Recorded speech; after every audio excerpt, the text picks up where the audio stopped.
Everybody, there's the recording. Good morning. Welcome to Making Digital Accessibility Work. They'll be introducing themselves shortly here. We would like to ask for you to hold questions until the end. Online participants, please feel free to type them into chat. I'll be monitoring that, and we'll get those read off for you at the end. And with that, we shall begin. Awesome. Thanks, Jason. Hey, everybody. It's nice to see you all this morning. I hope you've had a great time to check out the keynote. It's really wonderful talks, and I'm looking forward to seeing a bunch more for the rest of the day. So come on in. So today, we're here to talk a little bit about digital accessibility, talking about how to try to apply some practical strategies to what you do in your day-to-day work to make digital accessibility work for you. And we're going to jump in quickly with a few introductions at least, and hopefully kind of keep things moving because I hopefully want to leave enough time for some good Q&A at the end. So nice to meet all of you. My name is Al Nemec. My pronouns are he, him, his. I currently serve as the Digital Accessibility Program Manager within the Center for User Experience, which is, if you don't know, it's part of Do It Academic Technology or Do It Academic Technology's major sort of area here within AT. We have a big space within the Center for User Experience that's dealing with user experience as well as academic technology. I'm sorry, especially digital accessibility. So it's been a great thing to kind of bring this into the fold here. And with me is Mark. So Mark, take it away. And if I need to move the mic, let me know. I'm happy to move for a stream. But I'm Mark Whittaker. My pronouns are he, him as well. I'm the Deputy ADA Coordinator for Digital Accessibility. That's a new position, so if you haven't heard of it, you're fine. Feel free to reach out and we can chat and see if I can help you. But I'm with the Office of Compliance, so where Al is a lot of like, how do we do this? My job is going to be, why do we have to do this? What is telling us that we have to do this? Text overview. Awesome. So today, hopefully kind of jump through a few things. I know we don't have a lot of time, but we want to really kind of get you started on a few pieces if you haven't been involved in digital accessibility as of yet. The first thing is we're going to talk about how we get started in this space, as well as we're going to get into applying that work. How do we verify our work? Talk about some of the resources and some things that you can all take with you. You may have seen that QR code sort of in an introductory slide. There's going to be another one at the very end. So all of the links that we talk about today, we want to make sure you all have an opportunity to kind of investigate on your own time, and as well, hopefully leave some time for some Q&A. So with that, I'm going to pass things back over to you, Mark. So a lot of what we're doing, and again, my job is the why do we have to do this? We can talk about why accessibility is important.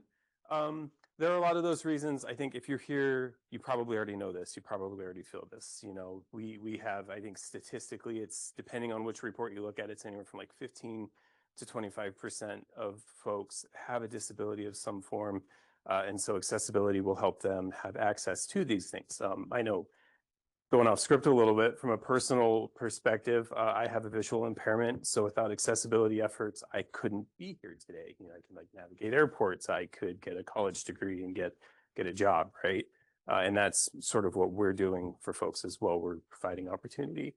And really accessibility, when I talk about it as an equitable experience. So we want to make sure that everybody they can obtain the same information, they can perform the same functions, they get the same access to information, they can have the same amount of privacy as everybody has. We don't have to ask for help. We don't have to expose our personal information to be able to gain access to a system.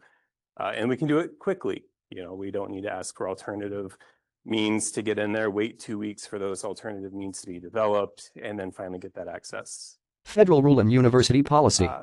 More boring, I suppose, is that a lot of this is mandated federally. The Americans with Disabilities Act, since the 90s, has said that we need to provide this equal access. And more recently, the Department of Justice has published the rule to Title II. They published the update, which is any public institution or entity needs to make sure all of their digital assets are available to all people immediately. Again, that equitable access. Now, one thing I will point out, a big key with this federal rule, that equal access isn't new. The ADA has been the law for, I think, 35 years. We're celebrating the anniversary this year. But the new thing that's come from this is applying a technical standard, WCAG 2.1, and that deadline for applying the standard is April 24th, 2026. And because we are a public institution and our size, we will definitely be in that deadline.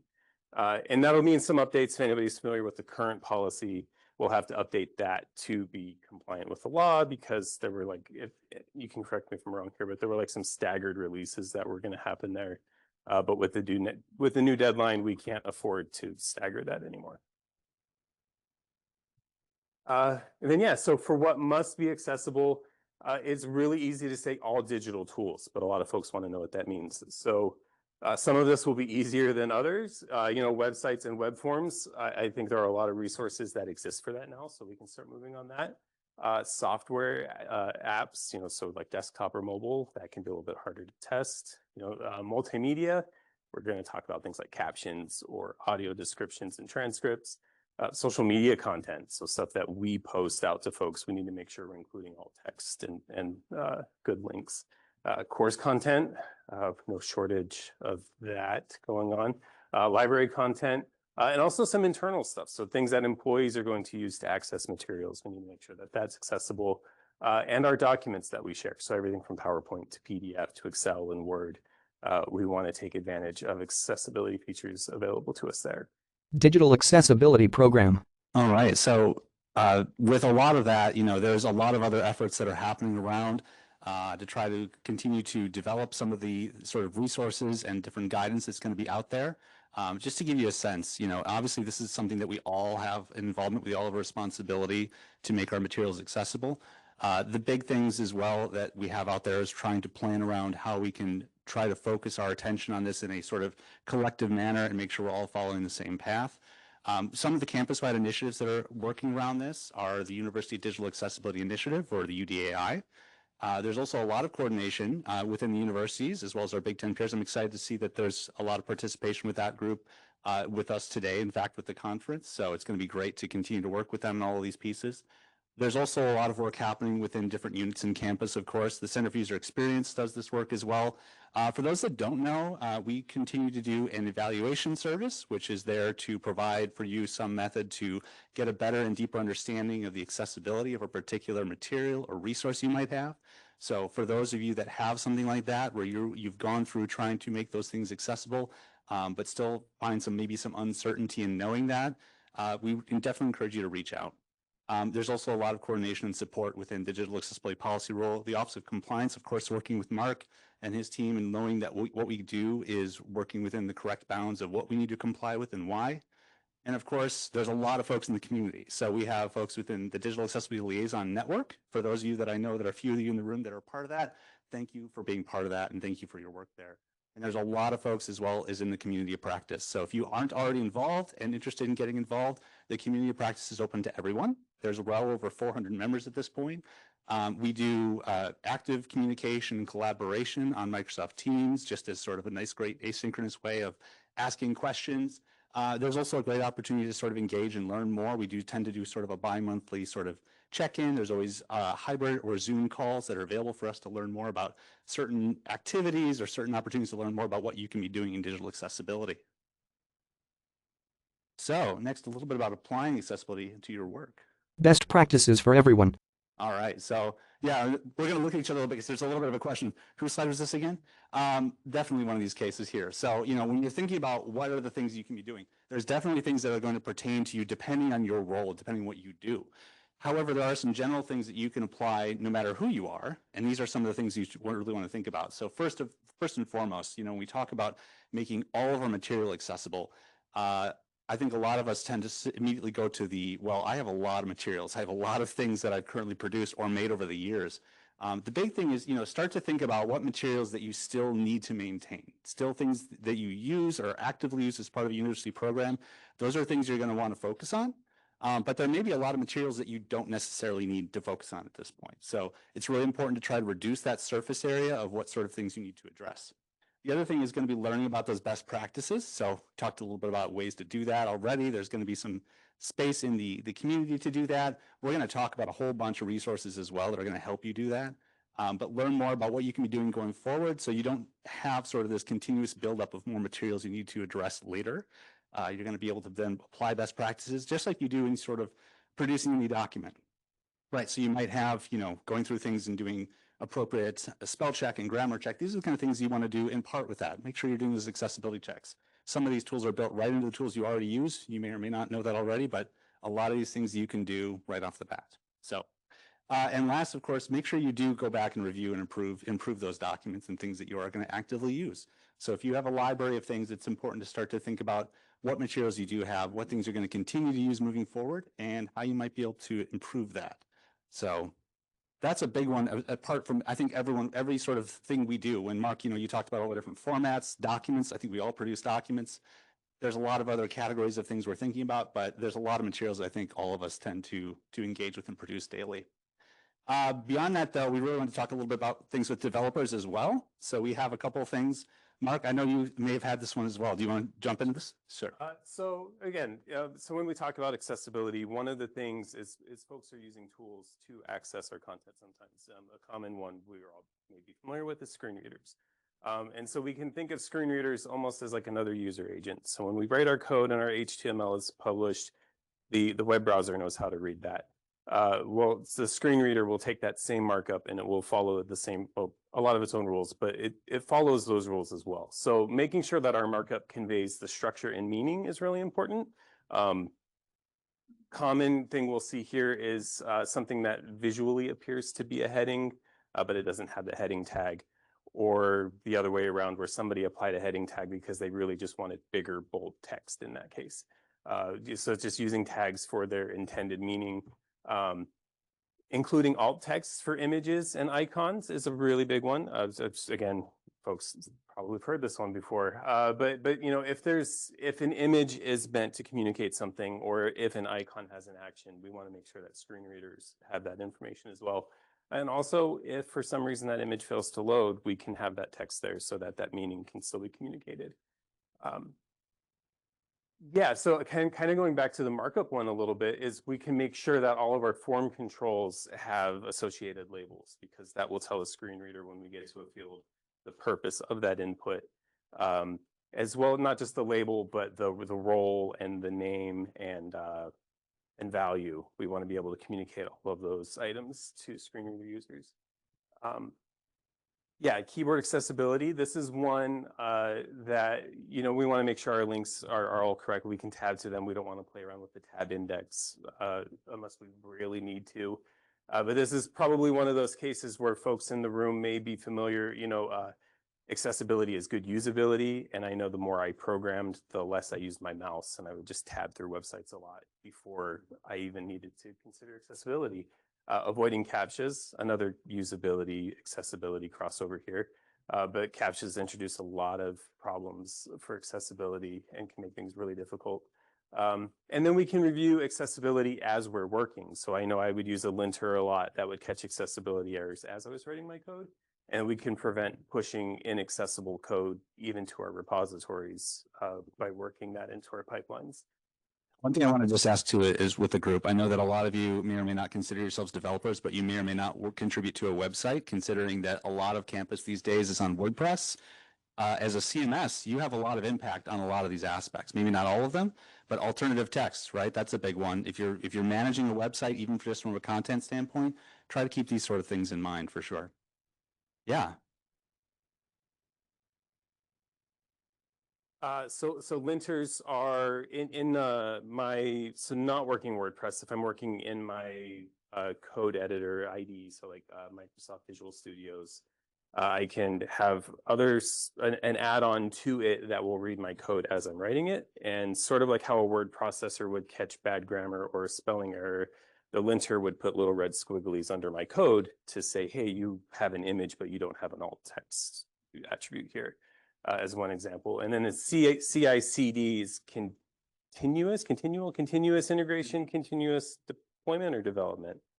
Deployment. Deployment, yeah. So as we write code and we push it to a repository, it can run some jobs there, and that can check our code for errors and prevent pushing something to production if it has those errors without getting it approved by somebody.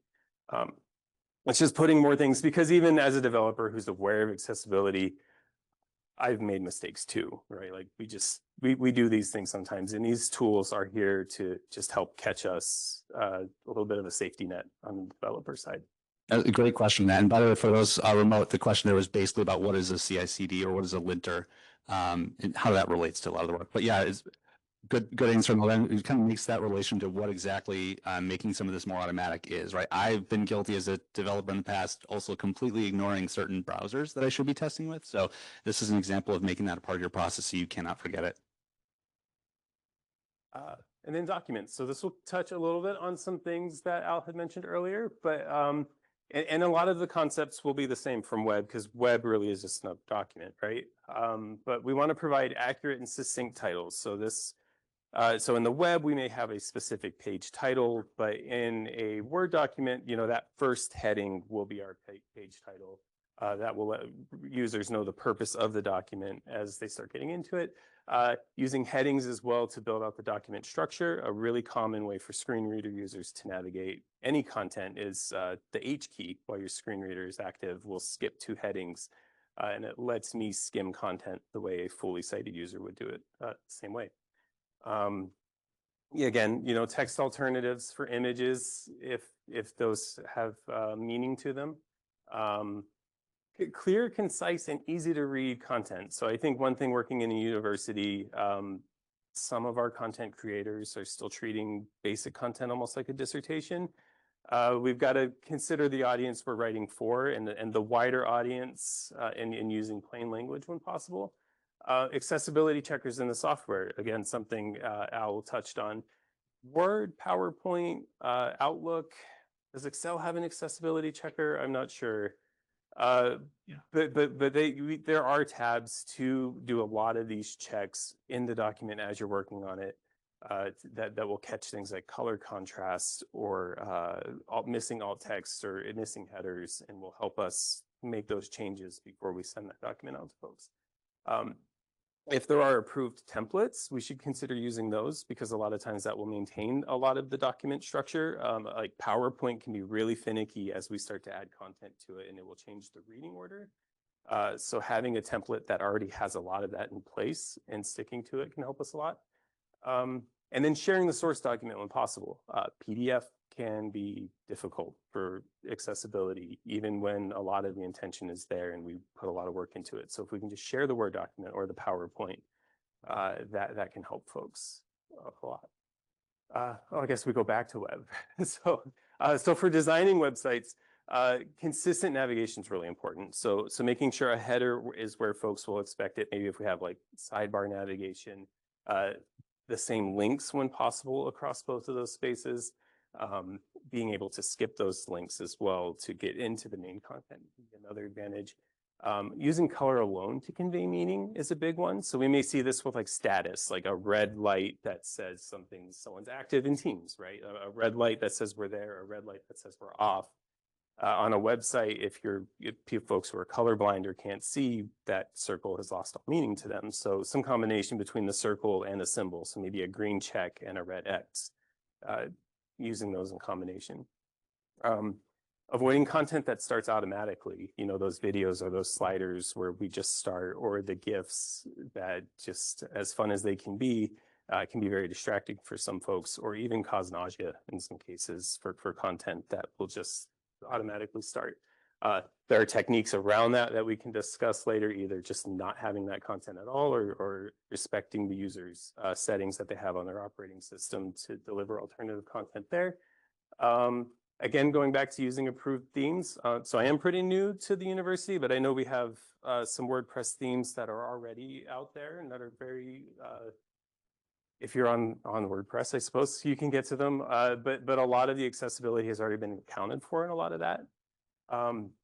And similarly, if using code blocks or components that already have accessibility baked into them, so instead of making your own accordion, has somebody already built that we can just pull their accordion in or their slider, and that's already accessible. And then testing before publishing, just making sure that before we release this to the world that it is accessible and that we have crossed those T's and dotted those I's.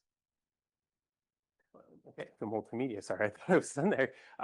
So with multimedia, a lot of this is going to come down to planning. We want to make sure that we're writing a script for our content, right? That script can include not just what we're going to say, but we want to use that as an opportunity for basic and extended audio descriptions to make sure that any information in the video is still being communicated to somebody who can't see that.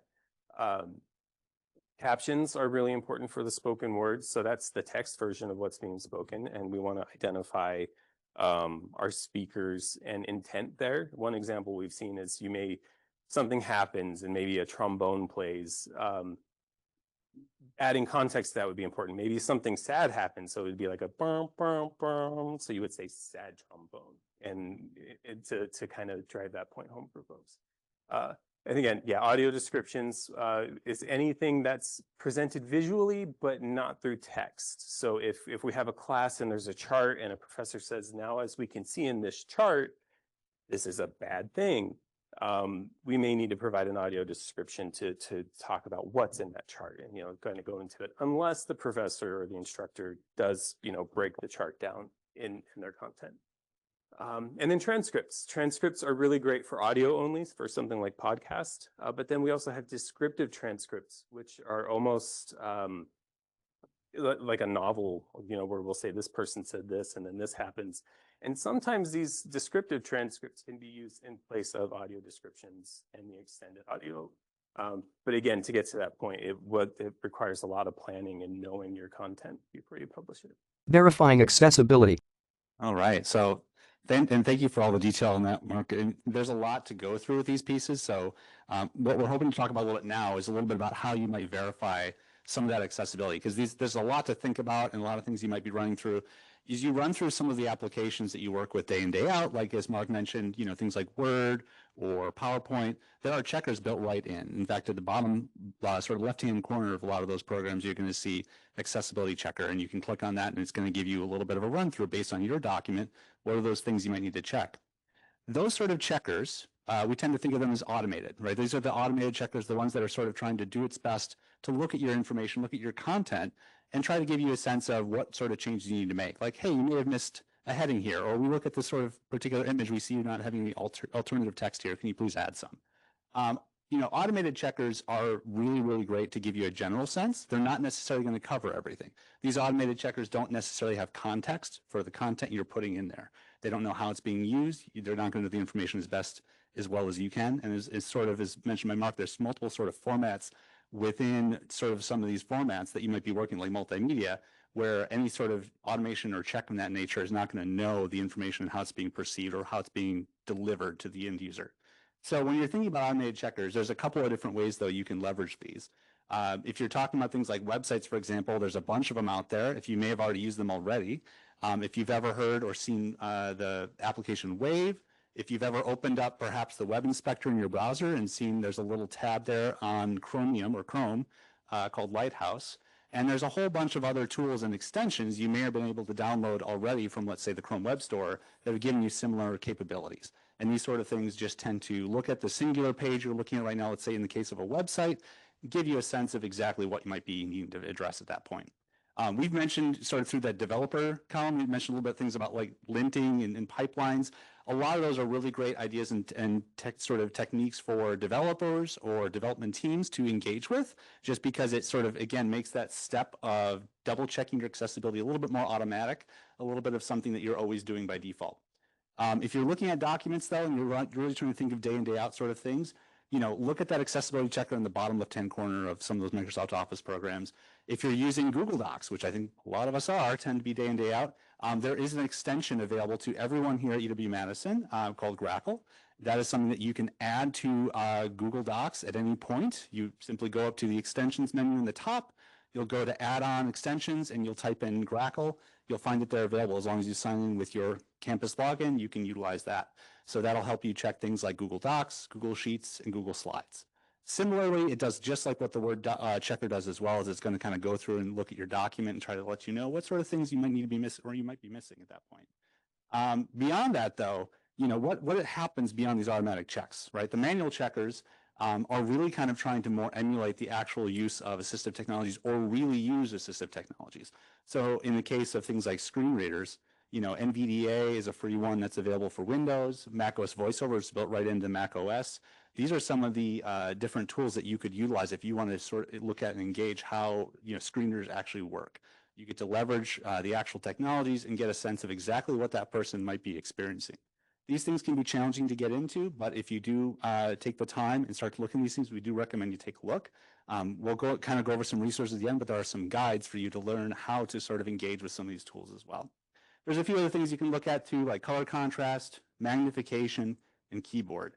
These sort of things look at folks with color blindness, as well as those who are looking for larger type or larger user interfaces. How do those magnify? And keyboard navigation, as Mark mentioned, sometimes just being able to tab through a user interface and be able to get through all the content equally and evenly.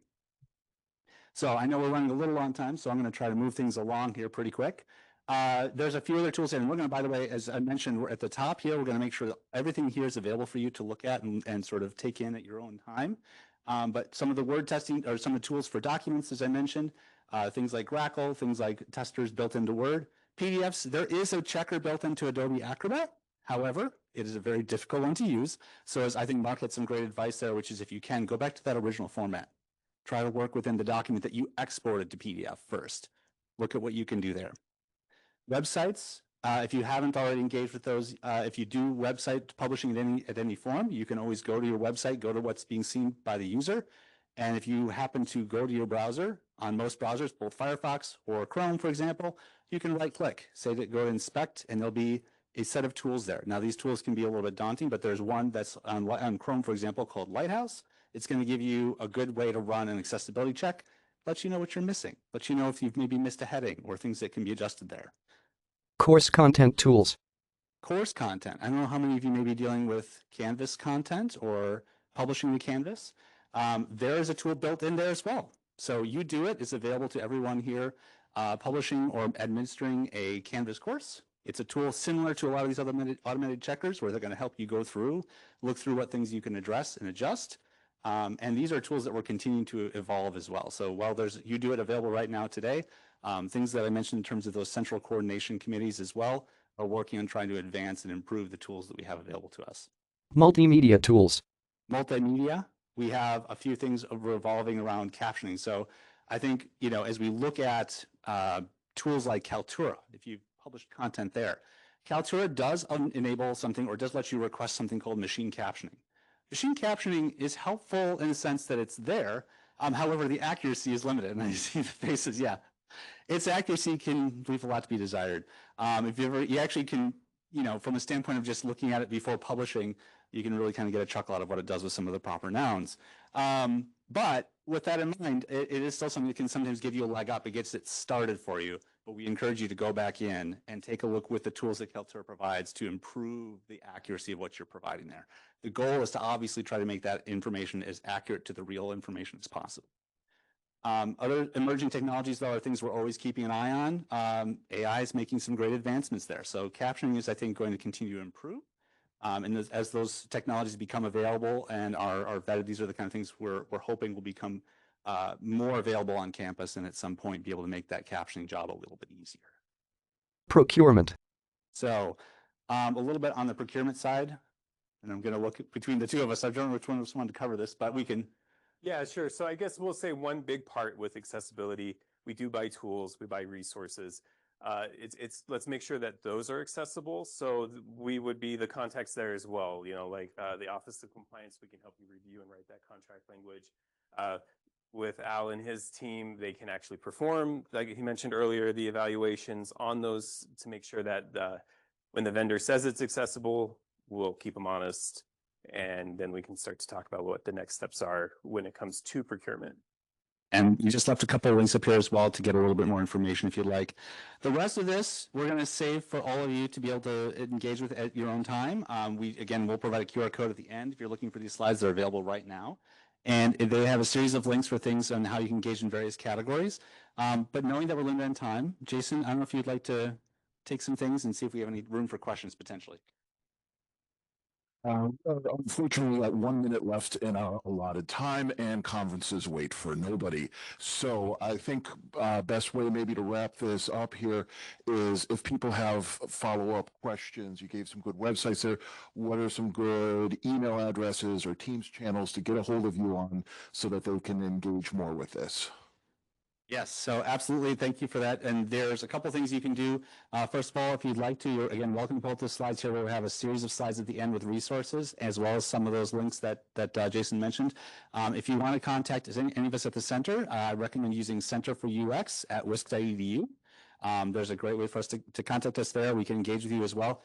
If you go to centerforux.wisc.edu as well, we have a form that you can fill out that helps kind of get things started.